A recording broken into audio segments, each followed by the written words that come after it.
We need to tell a better story than their Project 2026. I want to focus on our Project 2026. We came to make a change. Hey, everybody. Welcome to How to Not Lose Your Shit. I'm Katie Paris, and I'm the founder of Red Wine and Blue. And I'm LaFonda Cousin, a part-time yoga instructor, self-care advocate, and the chief people officer here at Red Wine and Blue. So today we are joined by two of our amazing colleagues, Janice Robinson and Rebecca Bramlett. Rebecca has been doing, y'all, hard work, all right, over these last many months. She has been tracking Project 2025 and now Project 2026 so that this administration can't put its extremist plans into place without anyone noticing. And then we have Janice, who is our program director in North Carolina, where they've been fighting to protect their neighbors and our democracy. And they've been having a lot of success. So you can imagine that doing either of these difficult jobs day in and day out might make anyone lose their shit. So it was really interesting to connect with them about their work and what gives them hope. LaFonda, what did you take away from talking with Rebecca and with Janice today? And hey, we survived 2025. Welcome to 2026. We're here. We survived. We made it through. It was touch and go, but we're here. I took away from our interview that our team, what I already knew, honestly, our team works really hard. I think I've said this about Rebecca's work all year. Like, it's amazing that you can track Project 2025 every day, read that news, get those alerts, synthesize that, write it down, put it in a way that it helps other people understand it and not lose your shit every single day.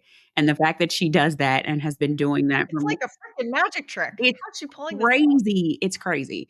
The fact that she's been doing that for more than a year and is so good at it and still has this like really Rebecca spirit and is not crazy is just really inspiring to me. So, I mean, that was one of my biggest takeaways. And we all know that like Janice is doing the Janice thing in North Carolina. People will hear all about it. Just the amount of women that she inspires to, you know, do their thing in North Carolina and run for office, and the change that she's making and she has been making, her and her team have been making from the start. Really just everything that they do every day that we get to see up close and in person, that our listeners get to hear today is, I just feel really grateful on our first day back to be a part of this team again. Yeah, I love that we had Rebecca and Janice come on together. Me, it represents sort of the full circle of the work that we get to do here. So like, we're going to inform ourselves, educate ourselves. We're going to really know our shit, right? You know? And we are not going to get too wonky about it. We're going to know what we need to know. We're going to break it down, like you said, in a way that we can understand it. Everybody can understand it. We can really wrap our heads around this stuff. But we're not going to stop there. We're not going to wallow, though that's justified when needed, tears as well. But we are going to do something about this shit, you know? And Janice represents that. She's taking the knowledge of what is happening with Project 2025, understanding how it's being implemented on the ground in her state of North Carolina, and then bringing together all these women she's been organizing for years and providing this such concrete way of standing up for our values and our neighbors. And then Rebecca, who also lives in North Carolina, is able to plug in directly to that work so she too can fight on the ground the very thing that she's been tracking. There's just something so beautiful and full circle. And I just love the invitation of that. And the other thing it just makes me think about is that, you know, yes, they did Project 2025. They've implemented much of it. Now they're carrying on with their Project 2026. But I feel like what Rebecca and Janice represent is that we need to tell a better story than their Project 2026. I want to focus on our Project 2026. And that's what they represent. They are telling a better story.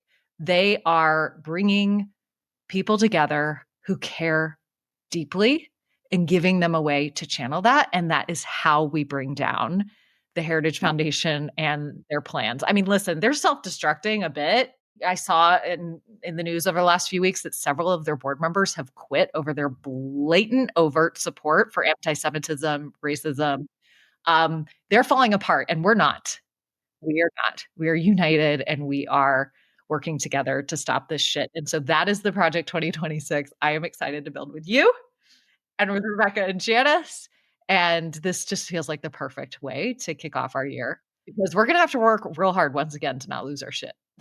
Oh, 100%. 100%. And you know what? The other thing that inspires me, or the other thing that I took from this conversation, is it doesn't just go one way. It goes both ways, right? Like Rebecca's got this big national project that she's tracking, but we know that Red Wine and Blue is all about the local. So it's trickling down one way, but Janice is also tracking what's happening locally in North Carolina.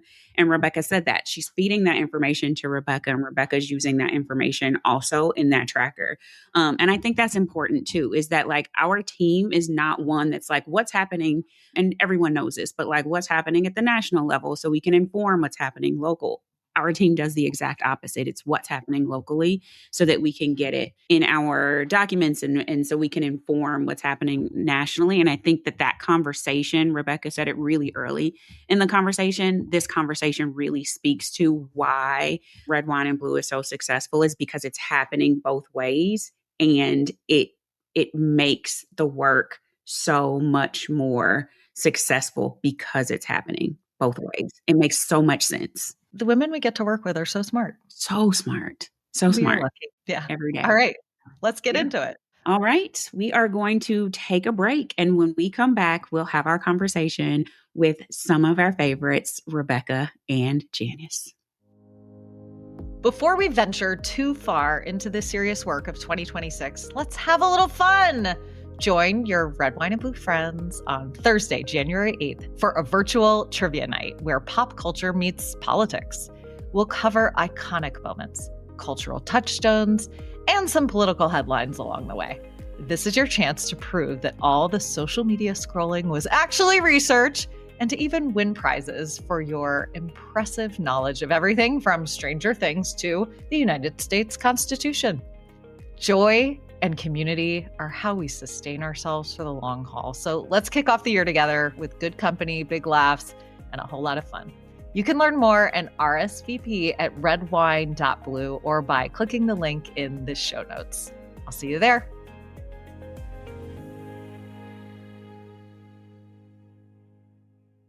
Today, we are joined by Rebecca Bramlett and Janice Robinson. Janice is our program director in North Carolina, and Rebecca does all kinds of research and writing for Red Wine and Blue, including our massive Project 2025 tracker. Thank you for joining us on the pod, ladies. Happy 2026. Yeah, happy 2026 to you guys too. We're back. Happy New Year. Yes, we are back. Here we are. Ready to go, ready to roll. Okay, so Rebecca, I want to start with you. We had people reaching out to us all last year telling us how helpful our Project 2025 tracker was. I'd love to hear more about your approach and your process to keeping track of all the ways that Project 2025, that thing, of course, that Trump said during the campaign had nothing to do with him, nothing to do with his agenda. And now we have seen day in and day out be implemented on our country. And you have been, I don't know anyone who has tracked this more closely. Tell us about it. How you doing? For better or for worse. Yeah. Well, it started before the election. You know, we started with our Project 2025 explained resources for our members. So I love to hear anytime that our resources are helpful for people. But we had done the Project 2025 explained. We did our best to warn people about it. And yet, you know, we had the outcomes we had, and here we are. So we had a lot of internal discussions about, well, what do we do next? So really what we did, because it's a huge document, Project 2025. It's 900 pages. We had already kind of gone through and picked out pieces that we knew our community really cared about. And that was in our Project 2025 Explain. So with the tracker, we just said we're going to watch and see how they get things implemented, if they get things implemented. My personal process for it, I read a lot of news every day. I keep track of the news, lots of different sources. I try and vary my sources, and I rely on other people in the organization to flag things for me. Janice has actually, sent me some news items that I've missed. So it's a team effort, but really just kind of watching the news and watching the alerts on the pieces that we know are really relevant to our community, and then trying to communicate it to our members on the tracker in a way that's understandable and makes sense, and then give them some action items that they can actually take and do something with. Rebecca, it's a lot of information to take in literally all the time. One of the things that I've personally admired over the last year is how much information that you take in and deliver and give to all of us all the time. I am curious about two things. One, what are some of the things that made you personally lose your shit last year? And then what is the balance? How do you keep from like not going over the edge? Because some of this shit is absolutely insane. Using the word balance is important.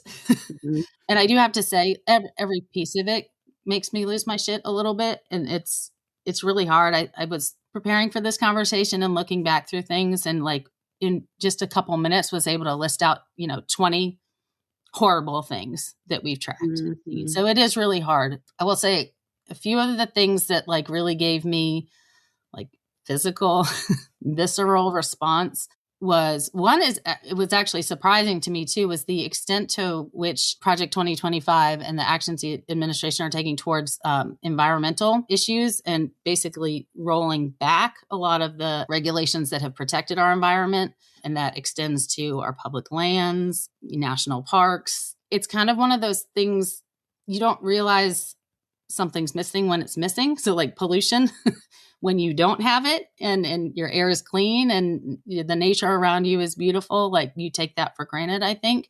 And seeing how much they are rolling back on regulations that protect our environment, and not just our environment, but how our environment affects us, like our drinking water, really kind of surprising, and kind of gave me some gut reactions when reading some of the executive orders and the policy changes.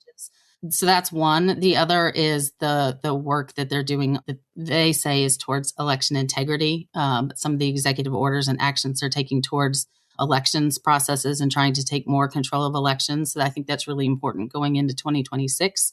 So those are two that really struck out to me, but really everything in it is kind of egregious. It's hard, and I try not to be, I kind of joke. And so you mentioned balance, and I think balance is important to come back to. I try and set boundaries for myself. I limit the time that I do that work and that I spend on that research, and then try and balance that with going outside for a walk and regrounding myself in nature around me, or finding humor. I try not to be like the Debbie Downer, like the SNL, Rachel Dratch's SNL character. Because a lot of times, I'll share information that I find in my research with our team. And I don't always want to be the person that's sharing bad news and awful news. So trying to find balance in what I do with my time, and also how I share it with others and in my personal life. It's, try and talk about happy things sometimes too. I'm actually really struck by that, Rebecca. You are not the Debbie Downer among our crew. I mean, you do such beautiful writing based on the organizing that's happening on the ground, telling the stories of women in our communities. I get tons of hope from reading what you write. And I think that's so incredible to me, because you do have this project where on a daily basis, you are consuming some of the worst of what is happening, and being able to find that balance. Like, I don't know. I think you need to do a master class or something. What is it that you hope that people do with everything that you're tracking? Not only on Project 2025, but you're also tracking now what's going on with Project 2026, which I think is essentially the continuation of Project 2025, right? The thing I say to people, and I've said to some of our organizers as they go out and make presentations in their communities, that it's really important for people to remember about Project 2025 and now the priorities they've set for 2026, is that it was years in the making, and a lot of people were behind it. I mean, the Heritage Foundation in itself that created Project 2025 is an entire foundation. Yeah. But the document cites advisory board of 54 other organizations, 34 separate authors for the different chapters, and almost 300 individual contributors. So like, it's an enormous, horrible group project. So when people look at it and get overwhelmed, that's by design. And so, the first thing to remember is that there are things you can do, and just acknowledge. And something I acknowledged for myself was, we can't fix this overnight. So the work that we're doing is important. It's going to take some time, and that's okay. So with that, what I hope people do with it is share it. And we have lots of ways for people to share the tracker and share information. And then really kind of focus on what in it gives them the physical reaction, like I had to a few pieces, and then find ways to work on, one thing at a time, one place at a time. And, it goes with the local work that we do. None of us can do it alone. So pick the thing that speaks to you the most and work on that. And if it's really hard to narrow down to one, which it is, maybe just do one at a time or a few at a time, but just speak to one thing that you can do. And we need to take it piece by piece. I've never thought about using it in that way. And I think that's so smart. People often say like, well, I don't know, when people ask the question, I don't know what to work on. And then they say, well, find the thing that you're passionate about. And I think sometimes that's like a vague question though, because it's like, well, but I'm so overwhelmed. What am I passionate about? But the idea of actually using this tracker, because it does break down with such plain language and specificity of what's going on, and using that, read through that, and see what makes you feel like Rebecca has described, like what happens in her body, like to physically react to those things. And maybe it's almost like a diagnostic tool, like let me find in myself where I am called. Like the world is being broken apart in so many ways right now, and there's healing needed for all of it. But where can I find my place in standing up to this horrible group project? Yeah. Essentially. Or even what's important for you to preserve. I think what I heard Rebecca say is like where she finds her balance in balancing what's going on that's horrible is taking a walk in nature. But also what drives her crazy, or what she has one of the most visceral reactions to, is what's in Project 2025 about environmental protection, right? And so what I'm going to do for balance is like take in nature right now. I hate to say like while we still have it, because that sounds really gross, but honestly, if that's what's driving you, then where can you sort of find your place in making sure that we're doing something about that?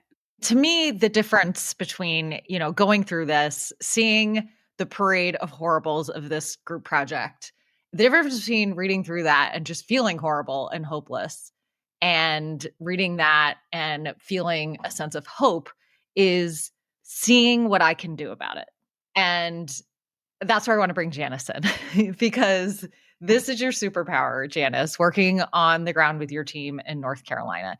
You all celebrated some great wins last year.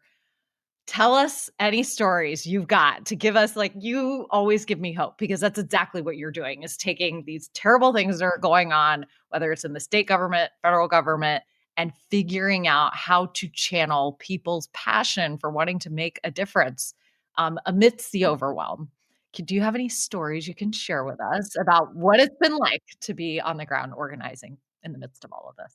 I love our mantra, when they go low, we go local.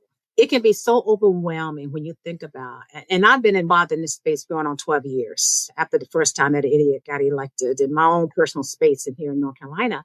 It can be overwhelming. I know how overwhelming I feel, but when I focus on, okay, going local, and I have taken that and I live by that, and I focus us in that way here in North Carolina, because I'm feeling like, wow, it's so overwhelming. What can I do?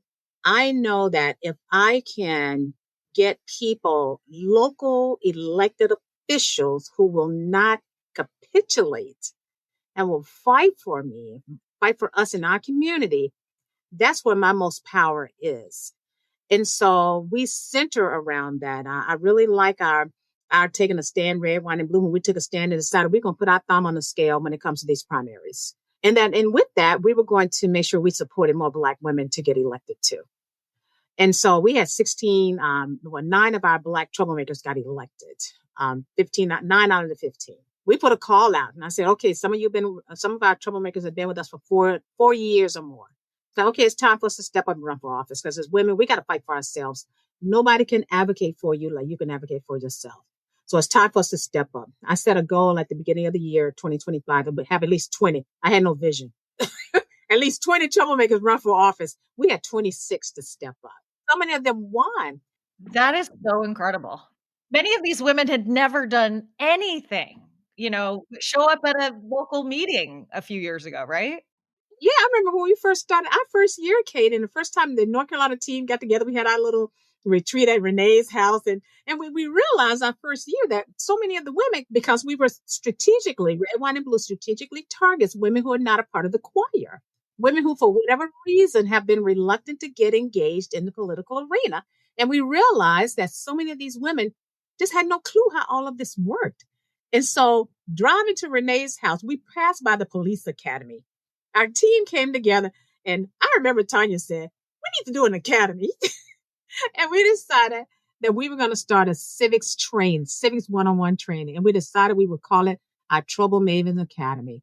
We've been running that cohort, training our troublemakers here in North Carolina, how all of this works. I mean, from the General Assembly to the school boards to the city councils, how to write op-eds, and building their political chops to help them to become more politically educated, but more importantly, become more politically savvy. So how are we going to fight this thing in 2026? And I believe that it's an all or nothing this year for 2026. Because I believe, and I'm going to tell you, I share with the group that I went to Ghana over our break. And I left Ghana sitting in the JFK airport and thinking, I can't live in a developing country. I can't. So I got to fight like hell even harder to make sure the country that America is the American America I want to live in. And I believe that the primaries is where the first strategy and tactic has to take place. Because I'll be honest with y'all, I'm not excited about some of these damn Democrats who we get in office. I'm not. So we're going to be working like hell to get strong, progressive candidates elected during the primary.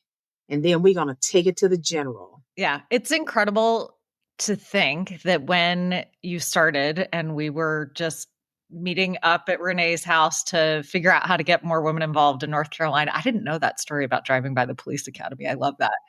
That was the evolution, from where you started to what Trouble Maven Academy has become. But now that you have all these women who can actually run themselves and know far more about how this all works than the incumbents probably that are sitting there very comfortable in office, and here come those troublemakers. And that ties back completely to Project 2025 to me, because this gives these women a concrete way of standing up to this total shit show, right? And that gives me hope. I know it gives them hope, and that's how we beat this thing. Yeah, some of the differences that they put in Project 2026 actually is that they're trying to pivot to working at state and local levels because they were successful in some things at the federal level. They saw that when they went low, we went local.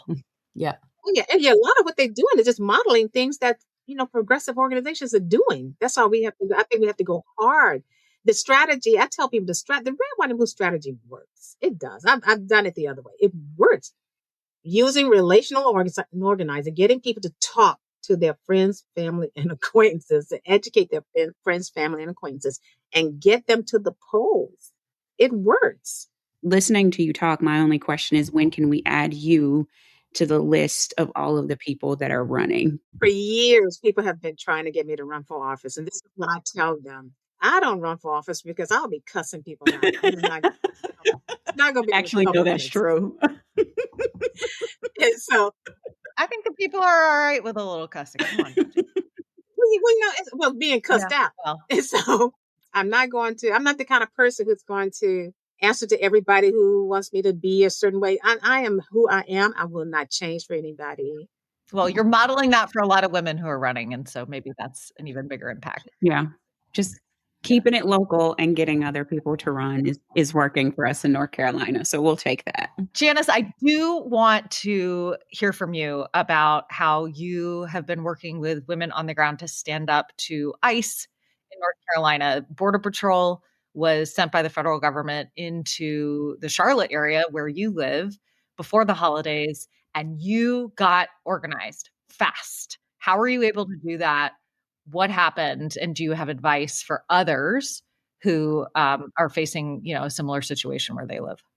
Yeah, so we took the lead from the Hispanic activist organizations, Carolina Migrant Network and Siembra, and decided we would fill in any gaps that they needed us to. I volunteered to take on the schools because we knew that we needed to have some patrols at the schools to protect the kids and their families and so forth. So me and Dramatic Chambers, who runs CALM, Charlotte Area Liberal Moms, we worked together and set up this school patrol, basically a program. And we got volunteers to sign up. A signal group was set up for us, and people started coming over to the signal group. And what I said is that I felt like people just needed to volunteer to take responsibility for the school in their community. Again, local. And we had started one of our volunteers and the troublemakers set up the spreadsheet, our first meeting we had, and people just started signing up for this, listing the schools that they would take on. We asked them you take on your school and then you all work as a team. And we have 150 to 156 public schools here in Charlotte. And I think we had over like 100 schools that were being monitored. People have signed up for. And that was along with those of us who had took the training from Carolina Migrant Network, how to be ICE spotters and so forth, and how to get the information to the immigrant activist organizations, so we could protect people. But our little group, we were focused on protecting the schools and alerting families who were bringing their kids to schools if ICE was in the area. The people who are most affected, in this case, it was the Hispanic community. Demographic groups know what their communities need. And I've preached this for years. People know what their community needs. They do not need people to come in and try and tell them what their community needs. You ask them, what can I do to help? And that's what we did. And so we filled in gaps. They were here and some reports that were put out there saying how we ran them off. I felt like it was like we were a part of the underground. It was so intense. We were seeing the videos of them taking people and arresting those of volunteers who were chasing them. We had the whistle brigade. It was very intense. And so we had a meeting today to kind of see this morning about what we're going to do for 2026, because we're going to keep the infrastructure in place because they will be back. And the main reason why they will be back is because the Republicans are asking them to come back. Rebecca, as the person who has been tracking in detail all the ways in which Project 2025 and their plans for cracking down on immigrant children and their families in this country, and you have tracked the ways in which they've done that, what does it feel like to hear what Janice just described in terms of how the community came together to stand up to those actions? Well, that gives me hope, right? And actually, I'm also in North Carolina. I'm in the Durham area. And when ICE was finished in Charlotte, they tried to come here. And a lot of the same organizations that did the work that Janice was talking about in Charlotte had networks here. So the Durham community was able to respond just as quickly, or, as quickly and as effectively, because groups on the ground in both places were speaking to each other. So yeah, that it gives me hope. And, to kind of answer the question from the beginning of the session, that all of this work and seeing the work that people do coming together and doing that local work that our, Trouble Nation groups do, our troublemakers do, that's what keeps me going. That gives me hope, because you also see that it works. We were able to drive them out of these cities in North Carolina for now. We know they may come back, but yeah, just seeing that local organizing works and can make it different. And to be involved in it. That's really incredible to get to see it and fight back against it right alongside others in your community right up close. Thank you both so much for the work you're doing. It makes me so proud of our team of Red Wine and Blue. It makes me grateful for both of you. Mhm. And it's some concrete advice on how to lose our shit just a little bit less in 2026 too.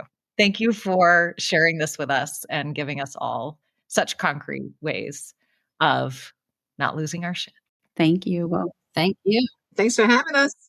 Thanks for starting Red Wine and Blue. Anytime. thanks, y'all. How to Not Lose Your Shit is a podcast from Red Wine and Blue. It's hosted by Katie Paris and LaFonda Cousin and produced by Amy Thorstensen. To learn more about Red Wine and Blue, you can find us on social media, on the Red Wine and Blue app, or on our website at redwine.blue. Look around, there's something going down, but we're looking up. No matter how they try to take us down, we're gonna keep it up. We move with confidence, we're making a difference wherever we are. Good trouble is not too far. We've got the fire, we've got the grit, through the thick of it. So powerful we are. So powerful we are.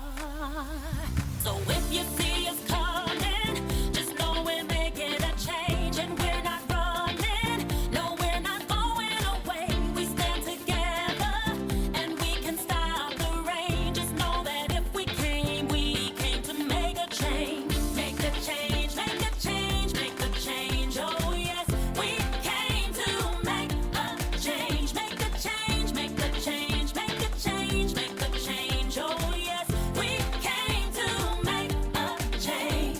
Together, side by side, troublemakers, heads held high. Oh, the journey may be long, but we still keep singing our song.